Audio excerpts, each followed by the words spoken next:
Over 1,000 squatters of Turkana origin living in the controversial Kidong Ranch in Narok-east are demanding for government intervention to get them permanent residence.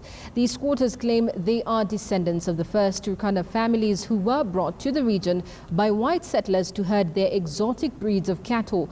The controversial ranch is being contested by members of the Maasai community and private developers who claim to have bought it over the years from the Maasais. But the Turkana squatters say they too have a right to the controversial land, having lived there since the colonial days. Take a look.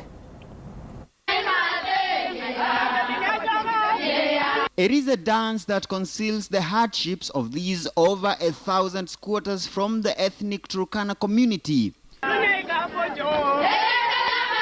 Tribulations dating back to the colonial days. This is Kidong Ranch in Narok-east, the only place that these squatters from over 200 families can call home. They are all descendants of the first group of herders who had been brought here by white settlers at the height of colonialism.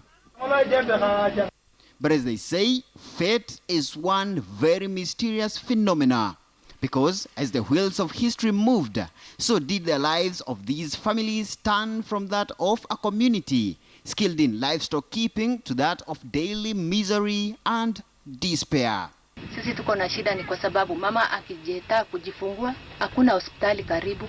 Hospitali iko mahali mbali sana.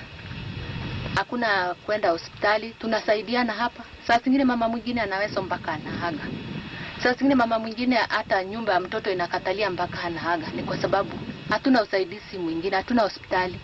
With little to do on this expansive forest, whose ownership is currently in contention, this game is what old men here used to pass time, while the more energetic ones venture into the bushes to burn charcoal, an activity which is yet to be sanctioned here by the authorities. Tangu sisi tumezaliwa tunajua Kidong.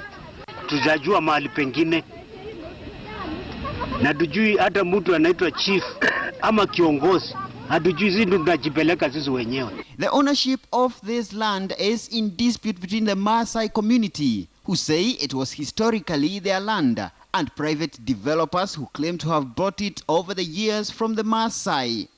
But these squatters too are now laying a claim on the same land, saying they too lived here for decades and have a right to be handed titles of the land to kick away the life of abject poverty. Sasa ndio unaona saa nyingine tunakaa chini tunajadili tufanye nini. Maana yake sasa hii mambo imezidi sana, imekuwa zaidi.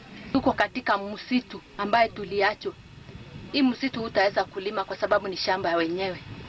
Unaambiwa ati hapa ni kwa wenyewe na hapa ndio ulizaliwa. Sisi tunashindwa tutaenda wapi? Na hapa ndio tuliacho. For now, hunger and fear for the unknown is all that these over 200 families have to contend with until somebody comes to their aid. Muremi Mwangi, KTN News, Nairobi.